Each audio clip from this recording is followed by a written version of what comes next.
Thank you all so much for joining us. We've got a lot going on the Hill today, so we're going to have members coming and going during this press conference. But we are here today to authoritatively express that President Trump did not commit an insurrection, and we believe Congress has a unique role in making that declaration. It's not the job of the states, and especially not the job of some bureaucrats in Colorado, to make this assessment and interfere with the rights of voters to cast their vote for the candidate of their choice. The very experts who often get on television and talk about securing democracy seem to be the first to want to then remove a candidate from the ballot because they are afraid that he is too popular. We have 63 co-sponsors to the resolution that Ms. Stefanik and I will be filing today to express the sense of Congress that President Trump did not commit an insurrection. I want to express my gratitude to Senator Vance for filing the companion legislation over in the Senate. And now is time for members of the House and Senate to show where they stand on this question. We and the former president welcome and expect many more co-sponsors in the coming days and look forward to a floor vote. And now I'd like to recognize my co-lead on this project, our terrific Republican Conference Chair, Elise Stefanik. Thank you so much, Matt Gates. The American people are smart. They know that the weaponized attacks of radical far-left prosecutors and Joe Biden's Department of Justice against President Donald Trump are nothing more than a targeted political witch hunt used to further their own extreme far-left political agenda and hijack the will of the American people come Election Day. As President Donald Trump continues to dominate in the polls, extreme Democrats will stop at nothing in an attempt to prevent President Donald Trump from returning to the White House, and the Democrats are shredding the Constitution in the process. Joe Biden claims that democracy is on the ballot, yet the American people know that it is Joe Biden and Democrats who are openly attacking democracy. I am honored to stand as an original co-sponsor on Congressman Gates' resolution that President Donald Trump did not engage in insurrectional rebellion against the United States. That is a fact.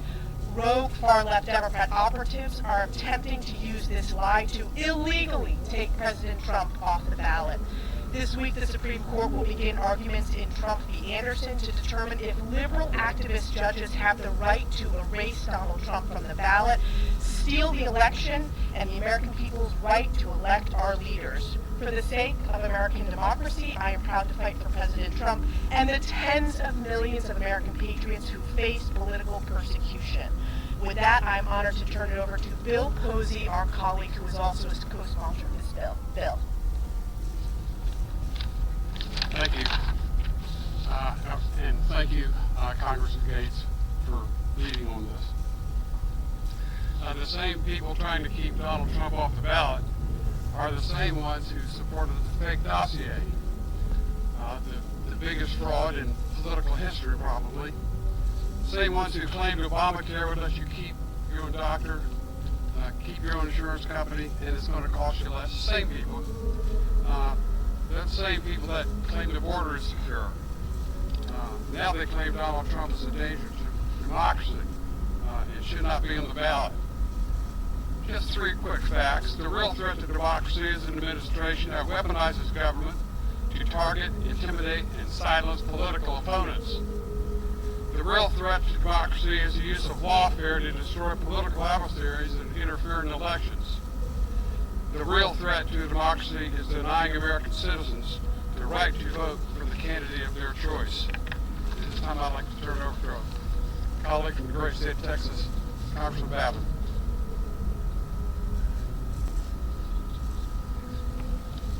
Thank you, Mr. Posey. Thank Mr. Gates for having this. Really appreciate it. I'm Ryan Babin, 36th District of Texas. Here's the reality. If you still refuse to believe that the endless war on Donald J. Trump is fueled by anything other than pure hatred and personal vendettas, we're not ever going to change your mind. The facts obviously don't really matter to you. But the American people and those standing with me here today can see the truth. The radical left is attempting to destroy our electoral process, and folks, we cannot let them succeed for the benefit of our great republic. It is time to push back, to preserve the type of freedom that was won by blood and defended by patriots, to keep in place the liberties that set the United States apart from all nations on the face of this earth and have allowed our nation to become the envy of the world. We cannot bend the knee or turn a blind eye to this blatant attempt to discredit the will of the American people. It is crystal clear that Donald Trump did not incite an insurrection. To say otherwise and to block him from any ballot in any state is election interference, pure and simple, period. Let's not call this what it is, or let's do call this what it is, a desperate fourth quarter Hail Mary to remove a political opponent and rival from contention.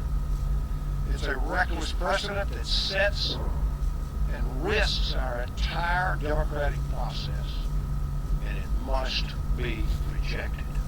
I yield back. I would like to introduce my good friend from Arizona, Representative Andy Biggs.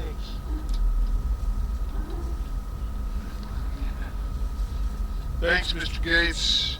I appreciate you introducing this important piece of legislation to try to readjust the constitutional republic that we are. What we have seen is mass hysteria caused by you, the reckless leftist media. That's what we've seen. Let's consider this. What did Pulitzer Prize-winning reporter Matthew Rosenberg say? He said the left's overreaction, the left's reaction to it in some places was over the top. They were making it this organized thing that it wasn't. That's what Mr. Rosenberg said. What did the court say? When you had an individual, a guy named Matthew Martin, he's tried. He just happened to be here, peacefully wandering around. But he was charged with entering a restricted building, disorderly conduct, violent entry, and parading in the Capitol building. Petty offenses. But what we found out is he was waved into the Capitol. And what did the Capitol police officer say? Well, the crowd was large. We waved him in. That was the testimony given by a police officer. That doesn't sound like an insurrection. Neither do these comments by President Trump. Stay peaceful. Please support our Capitol, police, and law enforcement. They're truly on the side of our country. Stay peaceful. 30 minutes later, I'm asking for everyone at the U.S. Capitol to remain peaceful. No violence.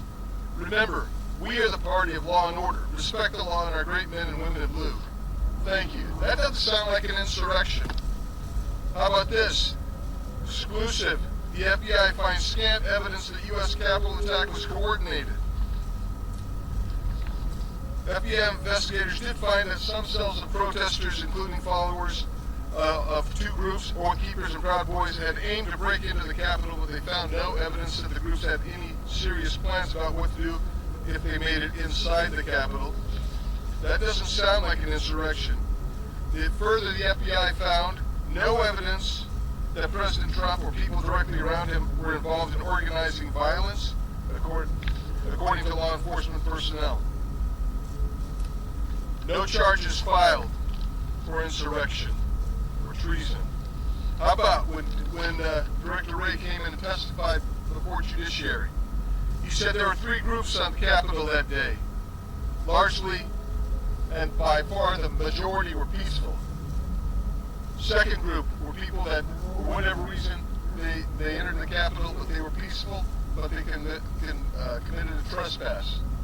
And then you had a small group that was violent. We call that a riot. Well, but that's not how it happened. The Democrats, they insisted that it was an insurrection, but the exchange between Eric Swalwell trying to get this director to say that it was an insurrection at the hearing in June of 2021, where Director Wray said, well, Congressman, I understand why you describe it that way, but as FBI director, that term has legal meaning. Was not an insurrection, but the crazos on the left, President Trump removed from ballots using this false narrative. And it is a false narrative. And that's why I'm here. I appreciate Representative Gates and Representative Stefanik. And I will be supporting this bill. And I will just tell you one other thing. When I think of insurrection, well, I'm not even going to go there. I can just tell you this. I wish you'd all take a look at your leftist colleagues in the Congress who've advocated violence over time. Then tell me what insurrection is. I yield now to my friend from Tennessee, Mr. Burchett. Thank you. I'm used to going at the end. Usually the custodian's up here moving the mic around and saying, and say, were you going to say something? I go, no, I was just here to clean up. I want to thank my dear friend Matt Gaetz for including me in this. You know, it's a sad day when free speech is weaponized, especially against a political opponent. It's hard to engage in an insurrection when you weren't even there. President Trump told protesters to protest peacefully. He said, please support our Capitol Police and law enforcement. They are truly on the side of our country. Stay peaceful. Now, dadgummit, I don't know what he can say more than that. Does this sound like someone engaging in insurrection? Hell no. What happened at our Capitol was not good, but President Trump did not make these people do this, and he sure wasn't engaged in it himself. You know, there's used to be something in this country before everybody got a trophy, and it was called personal responsibility. Personal responsibility. But President Trump is a man who loves our country, especially our law enforcement. If you've ever been with him, it drives his Secret Service crazy every time he sees a group of police officers because he always stops to speak to them. And lots of people have valid concerns about the security of our elections, and Trump made his concerns known. It's not illegal in this country, at least it used to not be, to have a First Amendment. It's not illegal for Trump, and it's not illegal for your everyday Americans. This is about the left wanting to remove him. They will do anything to get it done. You're allowed to have an opinion of President Trump, but he did not engage in an insurrection. And on a personal note, you know, I was the last person, the very last House member to leave the House floor. I called the investigators twice because someone was actually doing a blog or something in the tunnel with their computer on to other people. I explained this to them. I called them twice.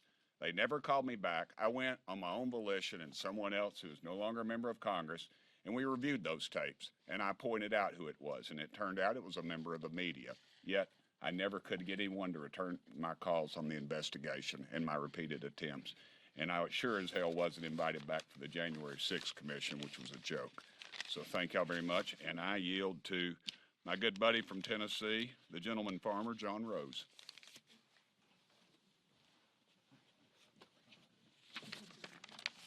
Thank you, Tim. We shouldn't have to be here today, but we are because of illegal and illegitimate attempts by unhinged left-wing courts and liberal elected officials that have put their own political endeavors above the U.S. Constitution. The fact is, President Trump had every right to peacefully contest the results of the 2020 election. Hillary Clinton did it. So did many of my Democratic colleagues in 2000, 2004, and 2016. The rules are clear and simple. They're written in Article 2, Section 1 of the Constitution and in the Electoral Count Act of 1887. It's how our process works. As a former practicing attorney, I can say there isn't a single shred of evidence that points in the direction that President Trump participated in an insurrection. The protesters who were present in the Capitol building did so of their own volition. They were not encouraged and they were not led by the president to take any such actions other than to peacefully protest. The bottom line is that we need to send a message to the country and those who are doing everything they can to remove former President Donald Trump from the ballot. Your efforts will not stand. Democracy and the rule of law are on President Trump's side. In America, we let the people decide at the ballot box who their leaders are going to be. I stand here in support of Mr. Gaetz's resolution, which expresses the sense of the House that President Trump did not engage in insurrection or rebellion against the United States. This is a no-brainer. And I want to thank all of my colleagues standing here today and those who are joining us in support of Mr. Gates's resolution, and Ms. Stefanik as well. Thank you very much. And it is my great pleasure to introduce Mr. Jeff Van Drew. Good afternoon, everyone. It's good to be with you. First of all, let me thank Ms. Stefanik and Mr. Gates for their work. I appreciate them. It is making a difference. So why are we here today? You know, I have prepared notes here, and I was going to read a speech. I'm not going to bother. Frankly, it's too long, and there's too many of us. But let me tell you the real deal. This is about politics, unfortunately. It's about left-wing politics. It's a tale of two presidents. A failed president, Joe Biden, failed on the borders, failed on the economy, failed on foreign policy, failed on what's going on in our cities and the decay, failed in every parameter and every barometer that you could use. He's a failed president.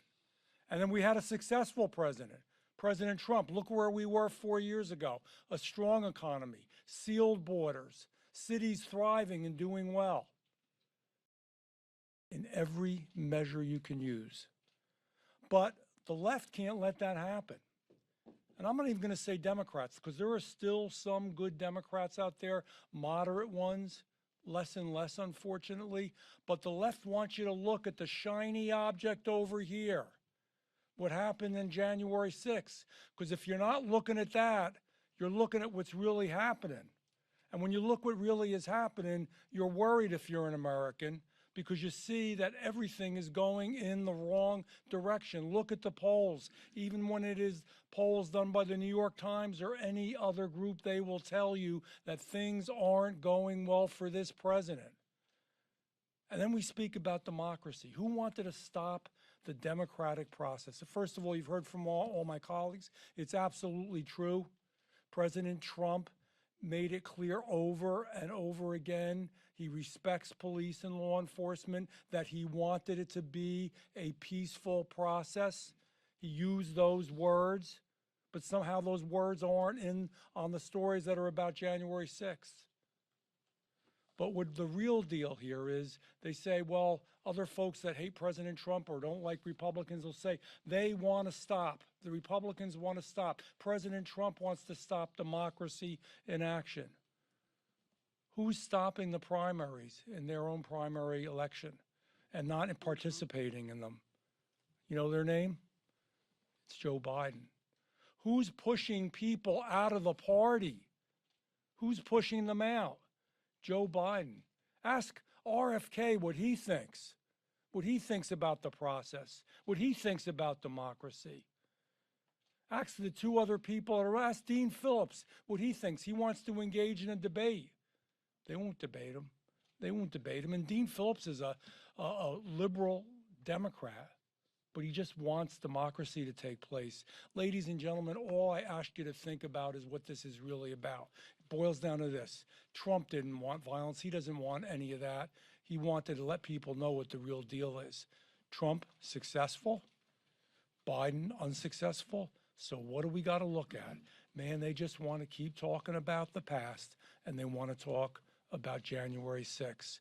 It's a nothing burger. It's a non-starter compared to what we need to talk about, which is the future of this republic.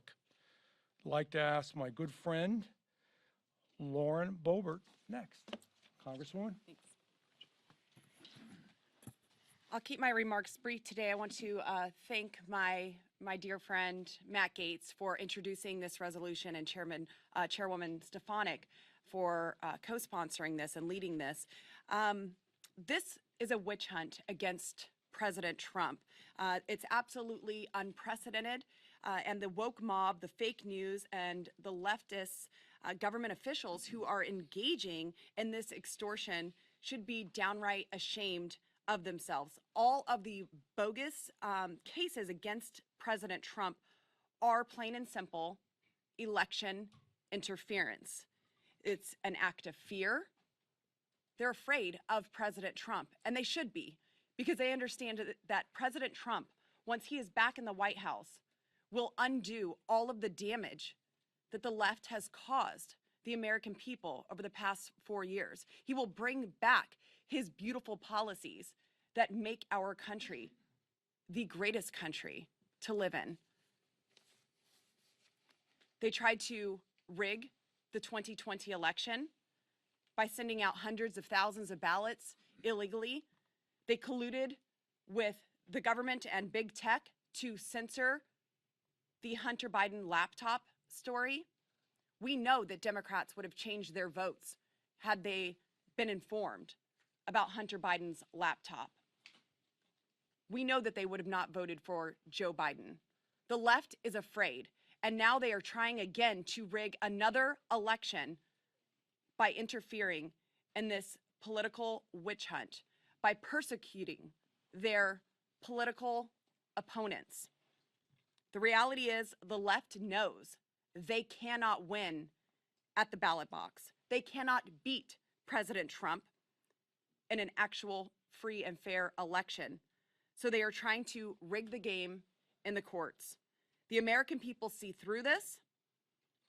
They see that this is election interference. And not only will President Trump win at the Supreme Court after my home state of Colorado removed President Trump from a primary ballot, which is absolutely absurd and completely un-American, completely unconstitutional. But he will win at the Supreme Court. He will win in November, and the American people will win. We want a president, again, who cares for us, who cares for our country. Mr. President, today I stand with you. Colorado stands with you. My colleagues here in Washington, D.C. stand with you, and America cannot wait for your return. Thank you, Mr. President, for everything that you have done for our country. Mr. Gates, thank you for this resolution, and I will turn it over to the chairman of the House Freedom Caucus, Bob Good. Thank you, Congressman Boebert. Thank you for everybody for being here today. You know, my good friend, Congressman Gates, who demonstrates undying, unquestioned love of country and courage like is rarely seen in this House of Representatives with the things that he does. I thank him for bringing this resolution forward that explicitly states what we already know, that President Trump did not incite an insurrection against the government on January 6, 2021. You know, the Democrats, they only have two things these last 3 years. All they've had is COVID forever, J6 forever. But President Trump simply President Trump simply encouraged 74 million Americans to come to Washington to peacefully protest, petition their government, and express their grievances. I'm thankful again to my colleague, Mr. Gates, for initiating and introducing this resolution, clarifying this very fact. President Trump is right when he says it over and over. He is the one standing between a weaponized Biden administration and the American people. And they're not just after him, they are after all of us. President Biden has weaponed his Department of Injustice unlike anything we have ever seen before, simply to target his political rival and his supporters. I mean, what more effective way to rig an election than to keep your opponent from being able to be on the ballot? His Department of Injustice has targeted, however, conservatives all over the country, whether it's pro-life protesters in Pennsylvania, parents at school board meetings all over the country, Catholics practicing their faith, not just in Richmond, we've learned, not just from one field office, which is egregious enough, but all across the FBI, and even those targeting those who purchase ammunition or, God forbid, purchase religious materials targeted by this weaponized Department of Injustice. Of all the crises and all the existential threats to the country that this president and his administration have created, perhaps the most dangerous of all is the loss of faith and trust in our federal law enforcement, in our system of justice. Perhaps that may be the most dangerous of all. So again, I thank all of my colleagues for assembling here today. I thank you for Congressman Gates for initiating this, and I yield now to my good friend Diana Harshberger from Tennessee. Thank you, Bob. Thank you, Matt, and thank you, Elise, for the resolution. You know, for nearly a decade, President Trump's been the victim of political persecution with no basis in reality. You know, it starts with the Russian hoax, then it goes to the baseless impeachments in the House, and then it ends with President Trump being accused of engaging in an insurrection. You know, extreme Democrats are going to use every tool at their disposal to either implicate or entrap President Trump in a made-up fake scandal. And in case you forgot, we watched cities burn across this country in the name of peaceful protest. Yet President Trump and his supporters were vilified for doing nothing more than exercising their First Amendment rights. You know, the American people know there's a two-tiered justice system in this country, but I will tell you there's a triple threat. We have weaponization of the Department of Justice under the Biden administration. And they absolutely work in collaboration with Democratic secretaries of states. And then they work with far-left judicial activist judges. And together they have launched a coordinated attack on our elections to silence the voice of millions of Americans. But their calculated distortion of the truth is aimed to deny Biden's chief political opposition an appearance on the 2024 ballot and interfere with the presidential election. You know, this is not partisan politics, folks. It's aimed. This country is divided and the people know it. And you know why? Because they get half truths or no truth at all. And I've watched the faces of some of you reporters and you smirk. But that's exactly what's happened. They get half truths or no truths at all. Put it all out there. Let the American people make their own judgment. And the last thing I'm going to say is this. We have to stand strong against this evil. There's a verse of scripture, Ephesians 6:12, and it says, "We wrestle not against flesh and blood, but against principalities and powers and rulers of this dark world. And we wrestle against spiritual wickedness in high places." So my message to the American people is simple. Armor up and get ready for the spiritual battle ahead, because it's going to be a battle. And with that, yeah. Well, come on up, Marjorie. It's your turn. Thank you, guys. Thank you, Matt. Not one single person has been charged with insurrection. Not one single person has been convicted with insurrection.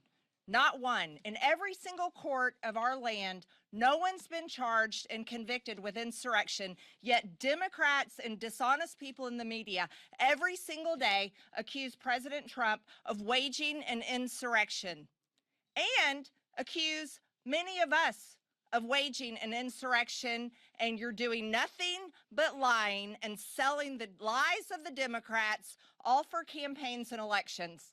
Shame on every single person that has done that. Shame on you. You need to tell the truth. You have the freedom of press, one of the greatest rights in this entire world. And anyone that puts the word insurrectionist, calls President Trump an insurrectionist, and calls any of us an insurrectionist is a liar, and you do not deserve the power that you possess. Shame on you. Shame on you. Let me give you guys a little history lesson, okay? When President Trump was inaugurated, Antifa and leftist rioters nearly burned down Washington, D.C. Did you call it an insurrection? No.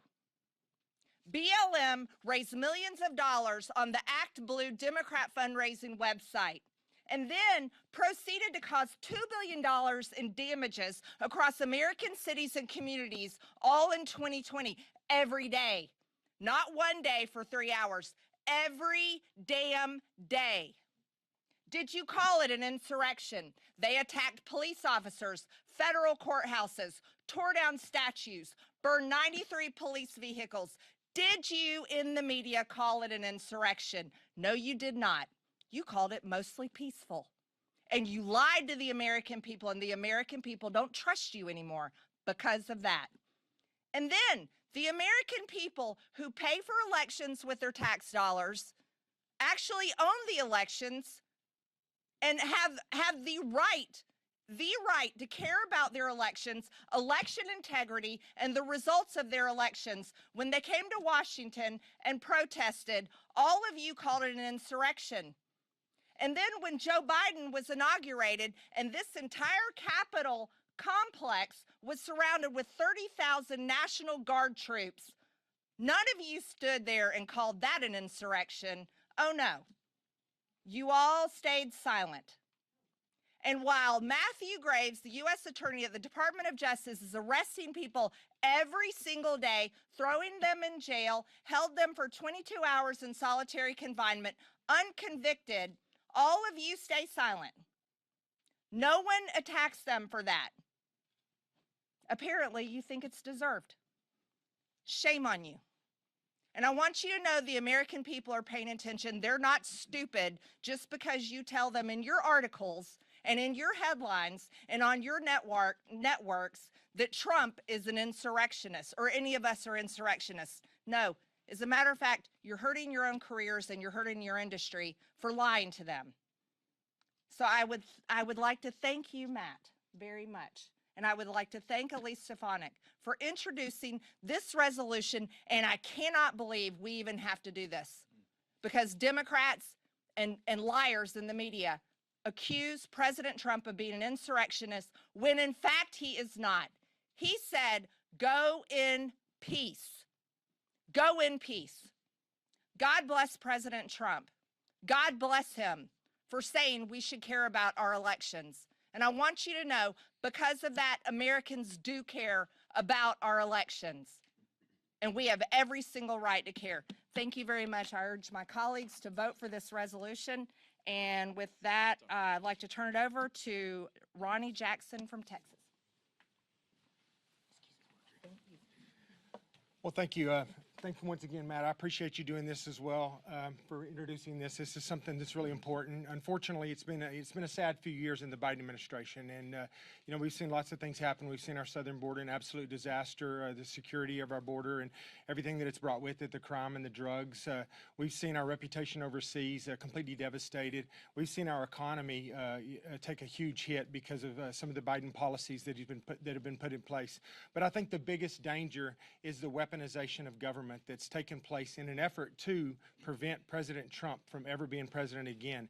And it started a long time ago, but unfortunately it's happened right here in this very body as well. This body has participated in the weaponization of government directed specifically at that, at keeping President Trump from ever being reelected and from becoming president again. And we saw that during the January 6th committee, which was a complete disgrace, led by Democrats such as Liz Cheney and Adam Schiff.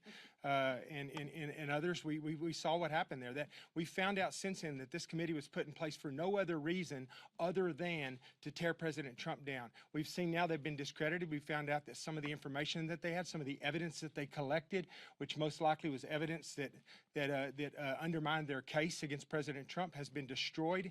And this, unfortunately, is just the very beginning of a long period of time where the Democrats have tried every single thing possible, every tool at their disposal to go after President Trump. They're very single-minded on this. This is all they care about, is do not let President Trump be on the ballot. Do not let him be eligible to run. And for God's sake, do not let him become president again or put him back in the White House. I can tell you that the American people have weighed in on this. He has overwhelming support in this country right now. He will be elected again. He was our 45th president, the best president we've ever had in this country, and he will be our 47th president again.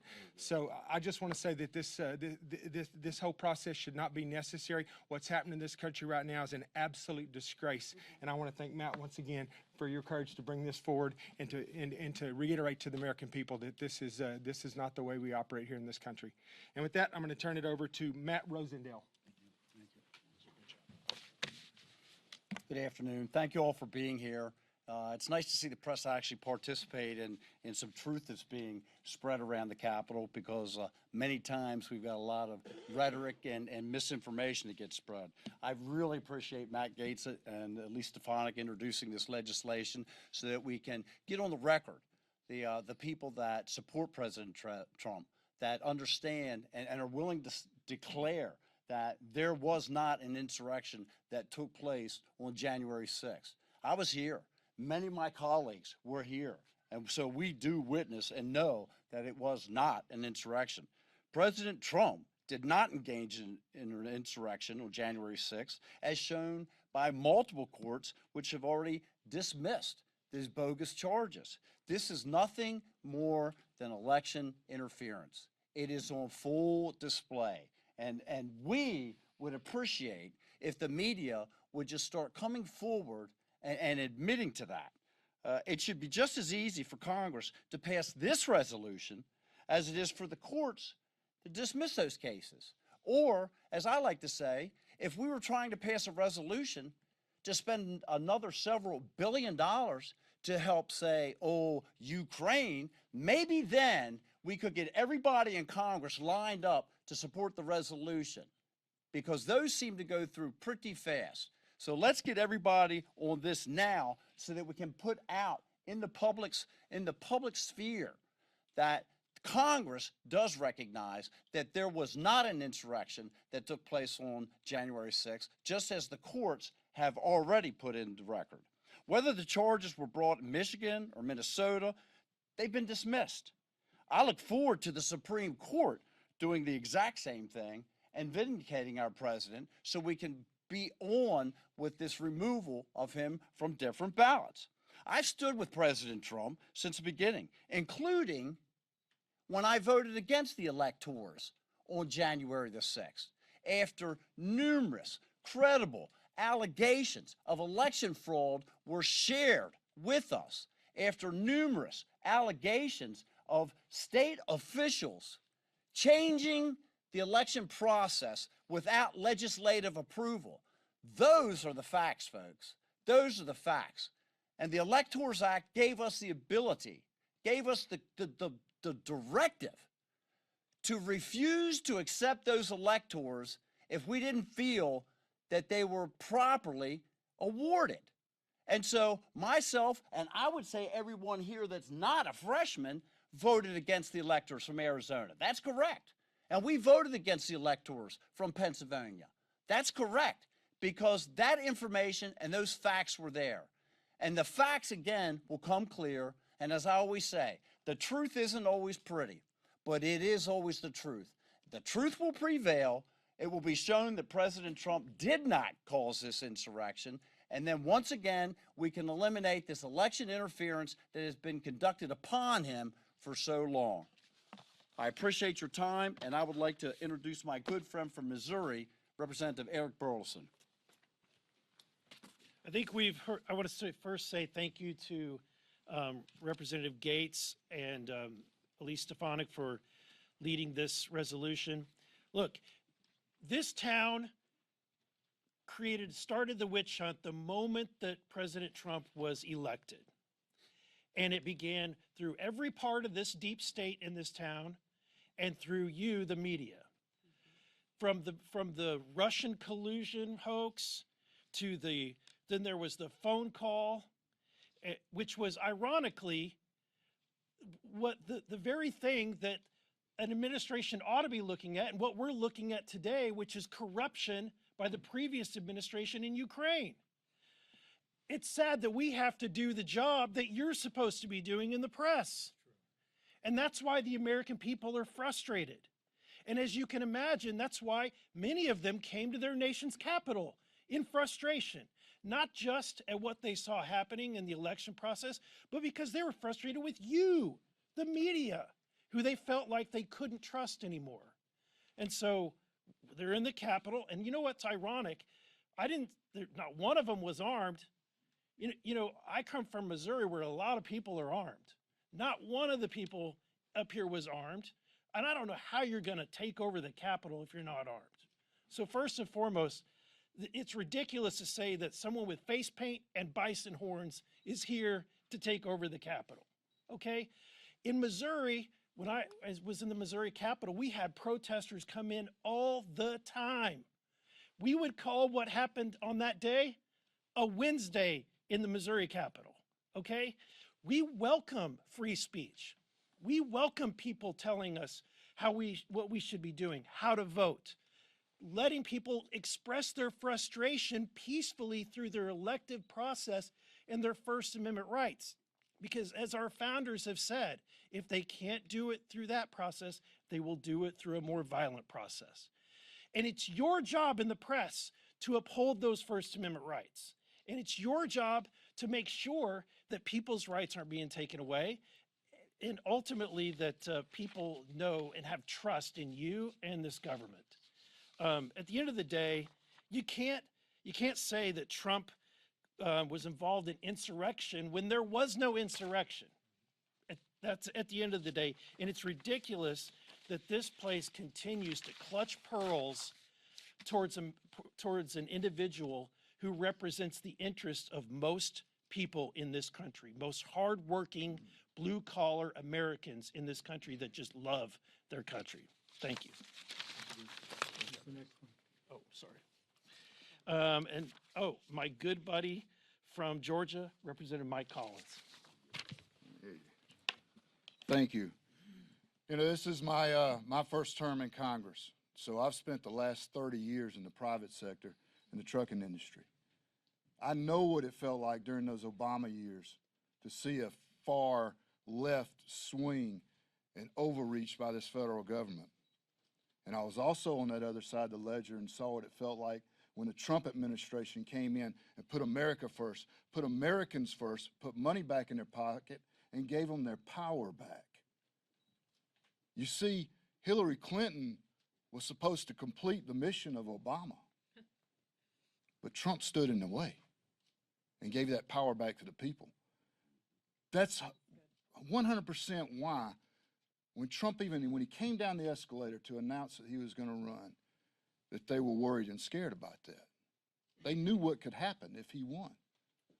That's why they've spent years trying to destroy him personally, destroy his business, even destroy his family. The only thing that this guy did was disagree with the results of the election in 2020. He didn't call for violence.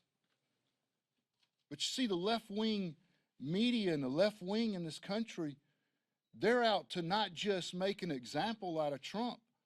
They want to make sure that anybody else that steps up, that has that America First agenda, that never get tired of winning, oh man, you're going to think about running for this position. Look at what we did to Trump. Look at what we did to his family.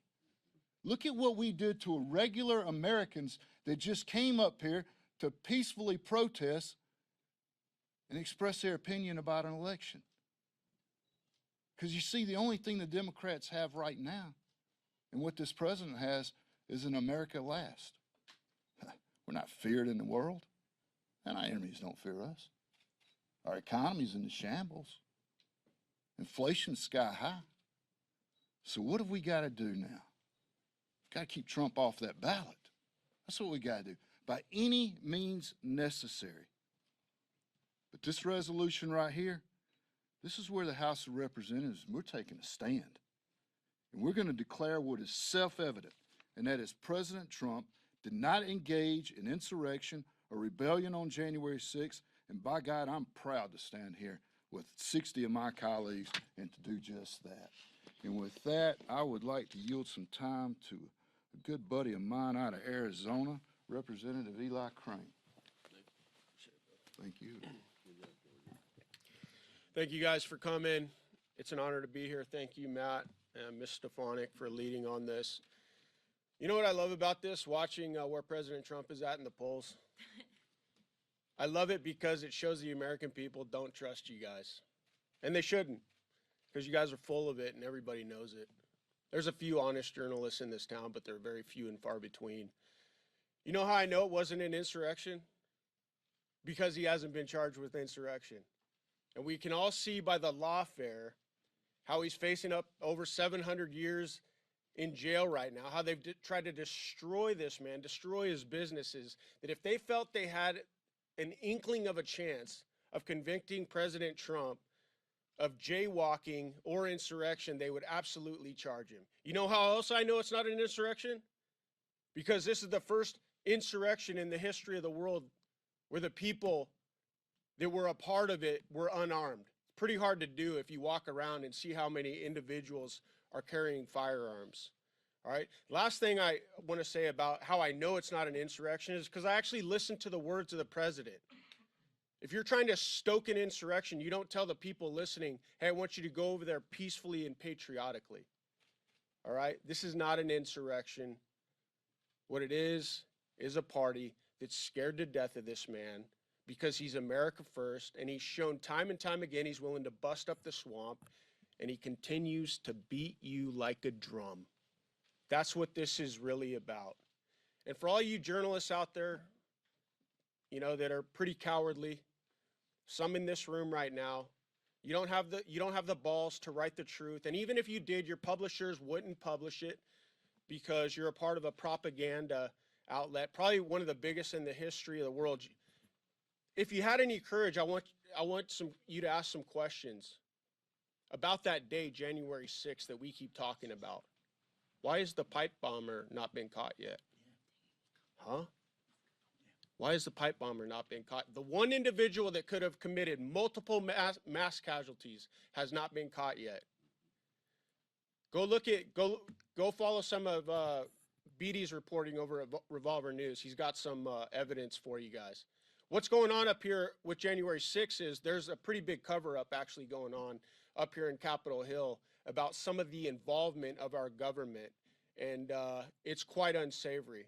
And I want to acknowledge Rep. Massey's work on this lately and others who have been trying to get to the bottom of it. But here's some other questions for you journalists to ask. Why did it take so long for Ray Epps to be charged? Go watch videos of Ray Epps on that day and how he was stoking the entire thing and how long it took him to be charged. And yet there were so many people that were brought into the DC jail, and they're still there to this day. So if you guys want to ask some questions, those are some questions. But the bottom line is we all know President Trump did not commit insurrection, and he's probably going to be the president of the United States once again. And so I'm happy to be a part of this resolution. I'm happy to support the president, and I'm happy to call out all you little cowardly liars in the press. Thank you. I want to now welcome my friend Harriet Hageman to come up. She here? All right, going down the list. Oh, you thought I was bad. Wait till this one gets up here. I want to welcome Miss Anna Paulina Luna. Thank you. Yeah. Got it. Thank you.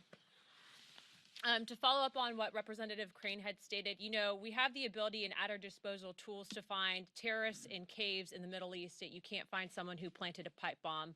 That's pretty egregious, but we have evidence that the government really helped to cover up what was happening. And I will just point all of you to what happened at Oversight, where we actually questioned Twitter 1.0. We saw that under the Department of Homeland Security, CISA was actually working to not only suppress information, to include the president's statement to remain peaceful on January 6th. Remember how he said that? Yet it was nowhere on social media. It's because these outlets, whether it was Google, Twitter, Facebook, Instagram, they're all working to suppress that information. But I wonder why. I wonder why they would want to do that. And it's because this president is truly a man that is outside of the DC control. And frankly, that's why every single person, I'm pretty sure up here, has endorsed him for re-election, and he's going to win in November. But I want to ask you all questions on whether or not you think that we should be charging someone like Hillary Clinton with insurrection, someone like Stacey Abrams with insurrection, because they all claim that they won elections.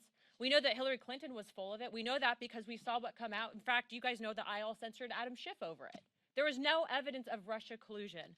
So I want to close with saying this. What we've seen happen over the last couple of years has not only been depressing as a member of Congress to witness how much people up here have actually used that lie, used that narrative, not just to smear President Trump, but to tear apart this country. But I do applaud what Representative Gaetz has done. And what I will say is that those sociopaths that continue to push this lie, once we have this on the floor, if you continue to push this, you guys are all going to be guilty of breaching House privileges, okay? Because we're saying that it didn't happen. We have evidence to back it up. So just think on that for a little bit. Without further ado, I'd like to introduce my good friend Corey Mills and fellow colleague from Florida. Thank you so much. I want to point out a couple of obvious statements. These have been out there from the very beginning. One is right here.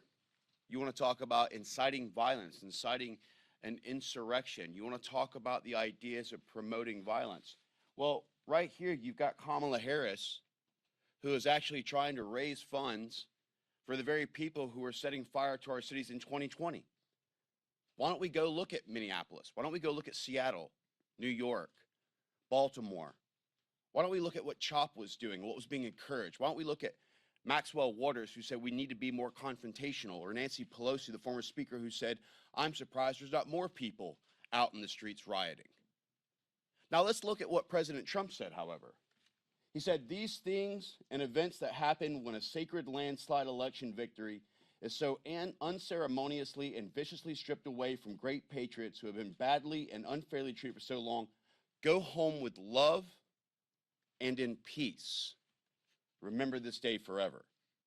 Well, you're right. The media did remember this day forever, and so did the left, who continued to try and vilify it as something that it is not. But let me be clear. President Trump did not incite violence. This was not an insurrection. If this is an insurrection, then what about all the pro-Hamas members who sit in our Capitol and disrupt legislation, which just happened last week? Was that an insurrection? It was an unarmed group who is disrupting federal legislative process. That's what everyone in the media and all the left continues to try and claim. But the bottom line is that it was never about policing, and it was all about politics. This is election interference. This is trying to remove someone that they know will be the president of the United States, someone who was the 45th, 46th, and will be the 47th president of the United States.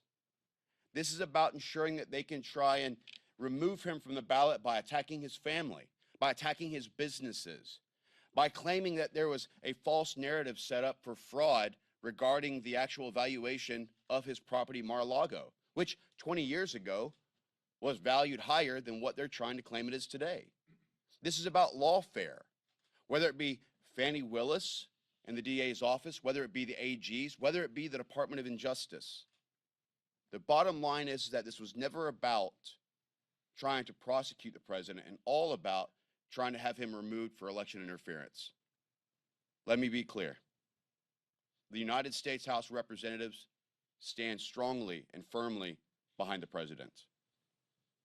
We will not allow the lies out of the media and the left to continue on, and I am honored to stand here and support my good friend and colleague, another Florida man, Representative Matt Gaetz, and our chairwoman, Elise Stefanik, to make sure that we once and for all put it to bed that President Trump did not incite violence. He did not lead an insurrectionist. What he did was he stood for the American people, and I'll stand for him. With that, I'll go ahead and turn this over to my good friend from Texas, Mr. Keith Self. Thank you, Corey. You've heard here the hypocrisy, the two-tiered justice system. I want to share a story with you. 4 women from my district traveled on January the 6th to the National Mall. They were nowhere near the Capitol. They saw the smoke, but didn't even know what was going on. They went home. 3 of them actually put on social media pictures in their account. 1 did not. Guess which 3 were visited by the FBI? Yeah, you got it. Look, we've heard a lot about Section 3 of the 14th Amendment as they've attacked President Trump. What you're not looking at is Section 5 of the 14th Amendment that specifically in the Constitution gives the Congress the ability to act on this. Look at Section 5. And I will tell you, as we go through this, what we want a nation of the people, by the people, and for the people, rather than a nation of media, by media, and a trial of, for, and for the media. This shall not stand. I am proud to stand here with both my friends, Representative Gaetz and Stefanik. With that, I introduce Dan Webster. Well, I can't say much more than has been said. However, there was an event that I attended. There was no one here on this stage, no one in Congress, no staff, no one except myself. Most of the rest are dead. That was in 2000. There was another ballot question. It was in Florida, and it was Bush versus Palm Beach County Canvassing Board. And in that decision, not a 5-4 decision, it was per curiam. It was the court. The court decided that what was done was wrong. They told the Supreme Court of Florida they were wrong. They told them to modify their decision based on what this decision was. And because of that, a lot of the things that were done that people have criticized for, especially the Senate and House and voting and objecting to the results, that was allowed. Matter of fact, it was talked about in that case. The reason nobody brought that up is because nobody knew about it. So the only one that did was Justice Thomas, and Justice, let's see, one other. I guess the one that came in with Bush, because he wouldn't have been there had that not gone that way. So all I can tell you is that case said it was, if anything was done in the election, done after the fact, done without the permission of the state legislature, was invalid. And that was their ruling. And it wasn't, like I said, it wasn't just a 5-4 decision. It was per curiam. Ginsburg was there, and so was Scalia. And they both agreed because it was the right thing. And so unfortunately, I tried to call I called the president and Speaker of the House of Pennsylvania and Minnesota and Wisconsin, other places. Actually, Arizona called me and gave them all the details of why. They said, you're right, but we don't have the courage to say this election is wrong. We can't do it. And so they didn't. So all I know is President Trump is innocent. And that's been proven by the courts. Thank you, Matt Gaetz, for doing what you did. Really appreciate it. Thank you. Love to take some of your questions. Michael? Thanks, Congressman. Are you going to be bringing this to the floor as a privileged resolution to force a vote? In its current form, it's not privileged, but I know that our leadership holds the views that undergird what we're pushing. Mel? Have you received any assurances from the speakership that they would put this on the floor to talk to Johnson about it? I haven't. I sat next to him for 7 years in the Judiciary Committee, though, so I'm pretty assured as to where he stands. Did you talk to Trump about this resolution? I have. And what's his thoughts? He was thrilled that so many members had signed on. It's really incredible to have 63 original co-sponsors to anything, and President Trump was heartened by as many supporters who are backing our legislative endeavor. Yeah. So the former president was acquitted on this. So what makes this different? I think that the House of Representatives has a special and unique voice here.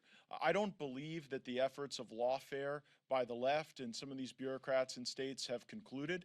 I think that they will persist and may take different form or fashion. And so the fact that the House would stand and say, we assert our sense that this was not an insurrection could have legal significance as well as significance for the body. Congressman, could you talk about why hundreds of Trump supporters did attack the Capitol and fight police that day if it wasn't Donald Trump wanting them to do that? Was it the FBI manipulating them? Was it Antifa? What happened? We have tried to get those answers. I mean, one of the most searing pieces of evidence we developed was when George Hill, a former FBI official, whistleblower, said that he couldn't get information out of the Washington field office regarding cases that they were pushing out to Boston because the Washington field office said they had so many confidential human sources that were in the group that they wouldn't share that information. When there were follow-up questions directed at Christopher Wray, at Lisa Monaco, at Merrick Garland, both in the House and Senate, they got real squirrely as to whether or not those federal assets had increased the level of criminal acuity. So as I think Mr. Biggs said during his remarks, there were people who were violent at that riot, and they should not have been. But that is a very different thing than declaring that President Trump engaged in an insurrection. He wasn't here. He said he wanted people to be peaceful and patriotic. And like, I never even really, like, insurrection isn't a term we interacted with frequently before getting to Congress. Like, you never heard about the insurrection on the Little League board or at the local Kiwanis Club. But because it has this legal significance, it's been lashed to President Trump unfairly, and that's what we're trying to remediate. I'll give you a follow-up. Washington field office, you know, he testified in a deposition. He said they did not send anybody to be part of that crowd. And they said that incidentally, there might have been people who had been trailing folks from other states who came here, but that they didn't do anything to participate. Yes, it came as no surprise to us that the Washington field office didn't confess to their own actions and cover-up. But there is contravening evidence that was presented by whistleblowers saying that what the Washington field office has told you is not true, and they were able to cite specific phone calls, conversations, conference calls, where a very different sentiment was expressed. Yes.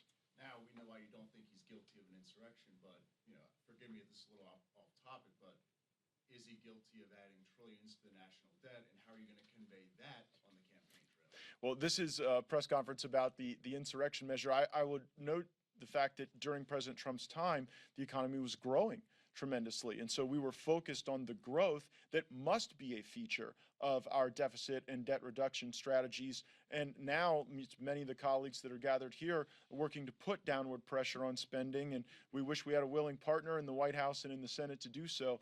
And that's created some of our challenges in that regard. Yes, ma'am. Hi, thanks for doing this. I'm just curious, when the House voted to impeach Donald Trump for inciting an insurrection in 2021, 10 Republicans joined in that measure. Do you think you'll get any Democrats to join in on this? I don't know. If they follow the facts and the law, they'd be with us. But, you know, the whispers from those 10 voices get softer and softer by the day. But two are still your colleagues. Yeah, I mean, if you bat 200, that it won't get you into a starting lineup, much less the Hall of Fame. Hoff? Oh, May I I'm sorry, just- go ahead. 1 second. I was a Democrat. I was the one that voted. Yeah, exactly. And that's one of the reasons, one of many, that I changed parties. Hoff? Could you see yourself question the DOJ or pressure them to ask them if they're going to do anything about, or if they have an investigation going on regarding the pipe bombers that day? Yeah, we have been in a number of conversations with Capitol Police and with the DOJ regarding the pipe bomber. We just learned last week that the Capitol Police fessed up to the fact that it was a plainclothes Capitol Police officer who found the pipe bomb. As Mr. Crane indicated, Thomas Massey has built the video evidence around that, and it seemed to be sort of odd that people were eating sandwiches and watching children walk by, and the vice president was just steps away, and that there didn't seem to be the type of concern and response that you would have if there really was a fear that there might be an explosion there. So, yeah, there's still a mystery there with the pipe bomber, but certainly we've seen in pleadings the government use the pipe bomb as a mechanism to try to enhance punishment and sentencing for people. If, in fact, it was a bit of a ruse, that would have been unfair. I'll give you a follow-up if you... Yeah, I would, just off topic, kind of, but considering you guys already nuked the media up here, did you want to add to what Congressman Green, Congressman Boebert have said about the media? I never try to perfect on the sentiment of Ms. Green and Ms. Boebert. Yes. There was conversation last year, I think in the middle of the year, about potentially expunging Trump's impeachments. There were two of those resolutions. Why go ahead with this resolution rather than one of the expungement resolutions? Speaking to insurrection specifically has greater legal utility than the expungement of an impeachment, because you have these unelected bureaucrats who are trying to use the term insurrection in a very tortured and undemocratic way. The expungement of the impeachments is something certainly I would support, but that has a different legal effect. Mel? Is there like a practical sort of implication if this passes? Would this help Trump legally in court, or is this just a symbolic measure? No, I think that it would be incredibly helpful legally if we were to adopt this provision. You know, I've been the victim of federal crimes. I know what it's like when prosecutors regularly consult the victim to understand what the victim's expectations are. If we're the purported victim in Congress and we're saying this was not an insurrection, I think that would hold a great deal of weight. Yes. Congressman, do you think, or are you hoping that the Supreme Court will weigh in this resolution if it comes to a vote And then secondly, isn't this resolution also a way of testing the loyalty of House Republicans or their support towards Donald Trump if it comes to a vote? The answer to your first question is I don't know that the Supreme Court has a mechanism by which to address a sense of Congress resolution. I think there are a number of legal matters that are working their way to the court, and our expectation is that the court will not embrace the anti-democratic impulses that we've seen elsewhere. And whether or not this is a loyalty test to President Trump, I'll leave that to the members and President Trump to determine. I think if this lasts too much longer, this meeting will become an insurrection, but I'll give you the last question. One more follow-up. Sure.